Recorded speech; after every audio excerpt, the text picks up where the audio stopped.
U današnjoj temi ću vas naučiti kako ćete zaspati za samo 1 minutu.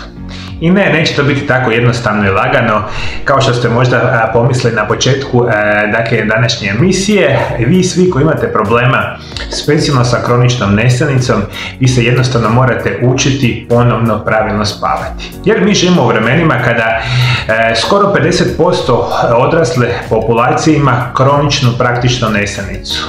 Tu i tamo koji dan u mjesecu kada loše spavate, to nije nikakav problem, međutim vi ako tjednima, mjesecima, a u najgorim situacijama kronične nesanice ljudi čak godinama ne spavaju optimalno. Za odraslu populaciju razmišlja se da je oko 7 sati dubokog noćnog sna ok, nekom će možda trebati 6 sati, nekom možda 8, to je generalno manje više svejedno i na kraju krajeva jako je individualna situacija. Međutim, vi ukoliko imate kroničnu nesanicu, danas ću vam dati najbolje savjete što ste ikada u životu čuli kako ćete jednog dana doći do toga da ćete zaspati praktično čim legnete u krevet. I današnju emisiju ću vam podijeliti u 3 ekstremno bitna segmenta.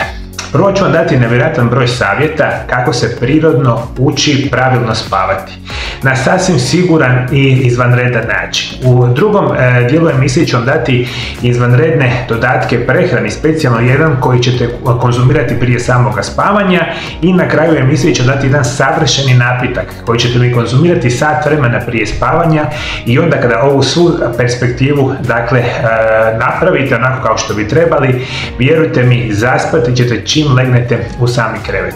Prvo što ćemo govoriti, vi ukoliko želite spavati morate razmišljati da vaša spavaća soba bude u adekvatnoj temperaturi. Upravo iz te perspektive razmišljamo, vruće ali hladne sobe mogu ozbiljno utjecati na vaš san. Toplina vašeg tijela doseže vrhunac navečer, a zatim pada na najnižu razinu kada spavate. Pa se smatra da hladni 16 do 18 je idealna temperatura u spavaćoj sobi, temperatura iznad 24 stupnjeva Celzijusa vjerojatno će uzrokovati nemir, dok će hladna soba oko 12 stupnjeva otežati vaše spavanje, zato je enormno bitno da vi imate spavaću sobu u adekvatnoj temperaturi. Druga stvar što je iznimno bitna.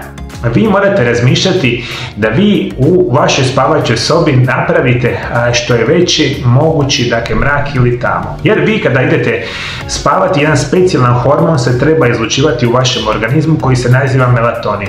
On se jako brzo i kvalitetno izlučuje kada je vaša soba zatamljena što je više moguće. Dakle, što je veći mogući mrak, situacija je bolja za vas.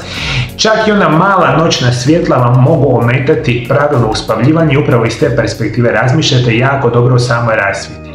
Jer ono što se zapravo događa kad ugledamo svjetlost, naša tijela pretpostavljaju da je vrijeme za buđenje. Kad padne mrak, oslobađamo melatonin koji opušta tijelo i pomaže da lakše se uspavamo. I nema ništa gore od toga što nas grubo probudi rano jutarnje sunce, pa jednostavno morate razmišljati da kada idete spavati u potpunosti, ugasite svjetla i napravite potpunosti mrak što je više moguće. Još jedna stvar je ekstremno bitna. Vaš ležaj, vaš jastuk mora biti prilagođen vama i vašim potrebama spavanja. Kvalitetan madrac, kvalitetan jastuk. Isto tako, morate mi razmišljati, samo jako dobro vodite računa.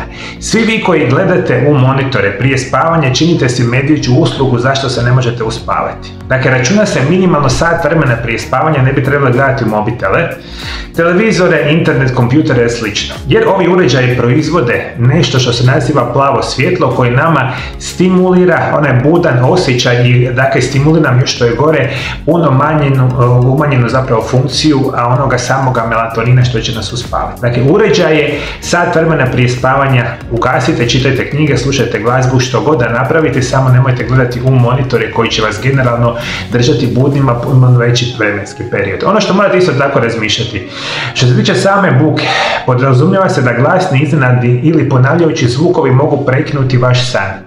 Jedan od najboljih načina za borbu protiv toga je da prigušite zvukove apsolutno izvana. Koristite čepove za uši, kvalitetnu, prozore, zatvorite vrata i to će biti izvanredno dobro. Posljednji korak u stvaranju savršenog okruženja za spavanje je učiniti ga što više moguće opuštajući. Vaša spavaća soba treba biti oaza mira i tišine, neuredna ili ajmo tako reći soba koja je cijelo vrijeme u nekakvom kaosu, morate voditi računa da želite izbjeći. Dakle, spavaća soba je vrijeme i mjesto za potpuno opuštanje i za ništa drugo. I vodite mi računa što je ekstremno bitno. Hrana koju konzumirate, nemojte ju konzumirati 3 sata prije spavanja. Ukoliko jedete sat vremena, pola sata, 2 sata prije spavanja, imat ćete puno teže situaciju za uspavljivanje. Specijalno ukoliko jedete lošu hranu, kao začinjenu hranu bogatu mesom, šećerima i slično, to će vas držati budnima dugi vremenski period. Ako je ikako moguće, dakle jedemo hranu 3 sata prije spavanja. Isto tako, vodite mi računa, alkohol, cigarete, pušenje, minimalno 6 sati prije spavanja ne bi trebali koristiti, jer upravo iz te perspektive vodite računa da vi kada popijete onu kavu 6 sati jer treba praktično da se iz vašeg, možda čak i više vremena da se izbaci iz vašeg organizma, jer i kava i alkohol i nikotin vas čine budnima. Ajdemo, dakle, molim vas, vodite mi računa o tome. Jedan od najvažnijih savjeta što vam mogu dati za spavanje biti će, ukoliko ikako je moguće, da idete spavati u slično vrijeme svaki dan i svaki dan da se isto vrijeme budite. Jer na taj način učite vaš cirkadijski ritam nečemu što njemu onako ekstremno bitno. Dakle, vodite računa ukoliko možete u isto vrijeme ići spavati, ukoliko isto vrijeme ići buditi. Isto tako, nevjerojatno je bitno za proizvodnju vašega melatonina tijekom dubokog noćnog sna da tijekom dana vaš melatonin bude na što nižoj razini. Kao što sam malo prije napomenuo, ekstremno smanjuje razinu melatonina u vašemu tijelu svjetlost, što konkretno znači što ste više tijekom dana izloženi svjetlu, a specijalno ću vam preporučiti sunčevom svjetlu, vi ćete tijekom noći puno jednostavnije se uspavati. Dakle, uspijajte sunce, vitamin D, svjetlost tokom dana će nam pomoći da se uspavamo puno jednostavnije tijekom noći. Još par napomena. Vi svi koji volite tijekom dana spavati, nemojte spavati dulje od 30 do 45 minuta dnevno, nekakav popodnevni san, to je u nekim situacijama sasvim u redu, međutim sve preko toga će vam narušiti kvalitetu vašeg spavanja. Dakle, vodite mi računa. I još jedna napomena. Veliki broj vas itekako voli vježbati. I vi ukoliko vježbate, dakle kasnije tijekom dana, imat ćete kasnije puno gorih situacija i problema sa uspavljivanjem. Jeste me to, dragi moji gledatelji, sada shvatili? Ovo su vam sve izvanredni savjeti koji kada se usvjerite i kada budete dobili onu situaciju koja vama treba, imat ćete puno bolju perspektivu za kvalitetan i duboki san. Isto tako moramo voditi računa o tome što nas definitivno drži budnima i što nas čini samom nesanicom. Dakle, prije svega moramo voditi računa da su uzroci psihološke naravi. Često je to pitanje stres, depresija, anksioznost ili tuga.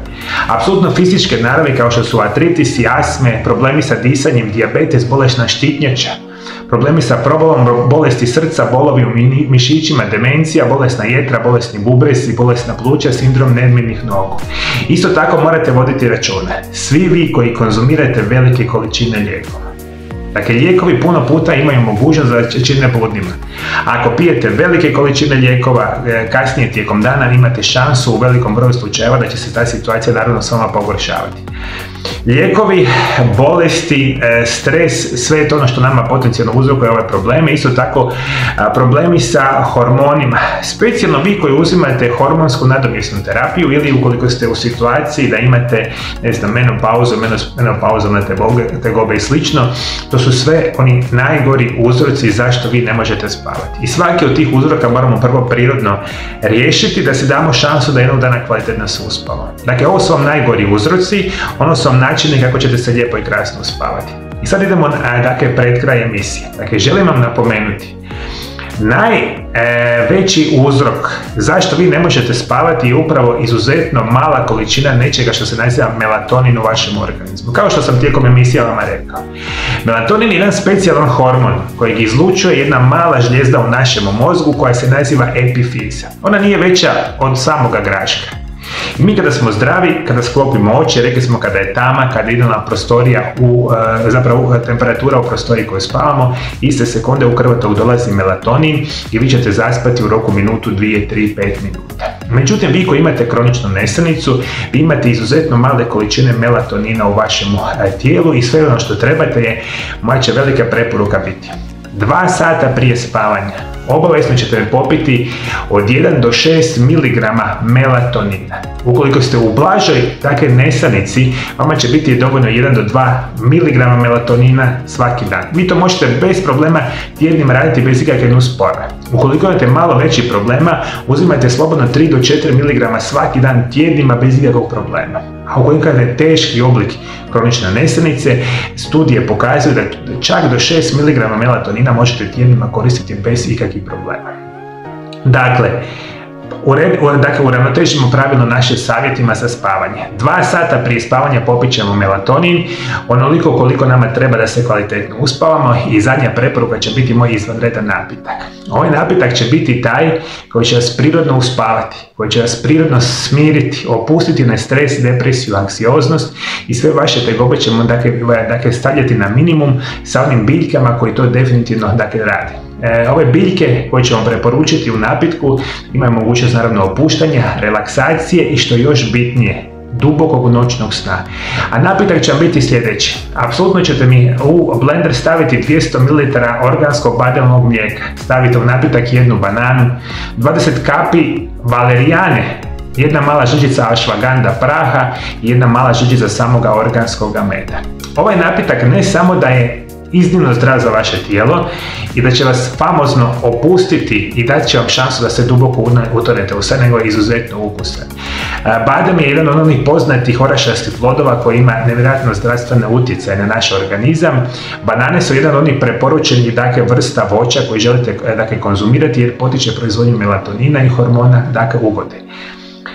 Ashwagandha je jedna od najboljih adaptogenih biljaka u povijesti za smanjivanje stresa, depresije, anksioznosti, čak poboljšavanje funkcije štitnjače i puno toga. Možete kupiti u formi praha u dućanima zdrave hrane, a valerijana je jedna isto tako od najbolje istraženih biljaka za duboki san. Kupite ju u formi same bočice, tinktura vam je koncentrirana tekućina od valerijane, nakapate recimo 20 kapi u tekućinu i dodate jednu malu žličicu meda. Sve problendate, 1 sat prije spavanja popijete ovaj napitak. Što će se dogoditi? Vi svi koji imate manjih problema sa nesanicom, vi ćete se u roku nekoliko dana naviknuti na ovo i zaspat ćete praktično odmah kada dotaknete krevet. S druge strane, vi koji imate malo veći problema sa nesanicom, vi ćete trebati možda i više od tjedan dana, 2 tjedna da se uravnotežite, a vi koji imate možda teži oblik kronične nesanice, možda će vam trebati nekoliko tjedana. I molim vas, ispoštivajte sve one moje savjete u kojih slušate jedan po jedan.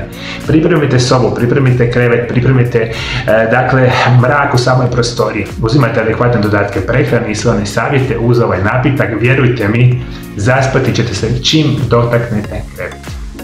Zadnjih 25 godina i nakon završetka fakulteta liječim pacijente danas iz cijeloga svijeta. Moja osobna specijalnost je da vas putem nutricionizma i prirodnih lijekova preveniram i naučim kako da liječite bilo koju bolest modernog čovjeka. Isto tako, ako ste osoba koja ima problema sa zglobovima, leđima, artritisima, koljena, kukova i sl., onda možete doći u moju ordinaciju gdje ćemo koristiti medicinske metode, fizikalne terapije i rehabilitacije u kombinaciji sa mojim metodama prirodnih liječenja i programima da izliječimo vaše tegobe. Imate 2 mogućnosti kako ja vam mogu pomoći. Prva opcija je da dođete u moju ordinaciju i zato ukoliko želite nazovite broj telefona +385 98 91 79 200. Isto tako nas možete kontaktirati putem Vibera ili Whatsappa gdje možete dogovoriti liječenje u ordinaciji. Druga opcija moje pomoći svima vama biti će moje telefonske konsultacije. I zato svi vi koji me sada slušate iz Sjeverne Amerike, Južne Amerike, Europe, Afrike, Bliskog istoka, Australije ili Azije, ja vam danas radim sa cijelim svijetom, možete odmah nazvati moju ordinaciju i dogovoriti moje konsultacije. Ja ću vam drage volje pomoći i naučiti vas kako se putem prirodnih lijekova i nutricionizma liječe vaše bolesti. Isto tako sam autor 3 knjige o nutricionizmu i prirodnim lijekovima. Ove moje 3 knjige vas uče kako da znate sami sebe obraniti od najgorih bolesti modernog čovjeka. Sve ove 3 knjige imate sada odmah kupiti na mojoj službenoj internetskoj stranici mariolab.hr. Sve informacije imate dolje ispod video zapisa. Knjige su prevedene na hrvatski, engleski jezik i na druge jezike. Sve informacije imate na mojoj internetskoj stranici. Iskoristite mogućnost, ja ću vam drage volje pomoći ili u ordinaciji ili putem telefonskih konzultacija iz bilo kojeg kraja svijeta, slobodno mi se javite.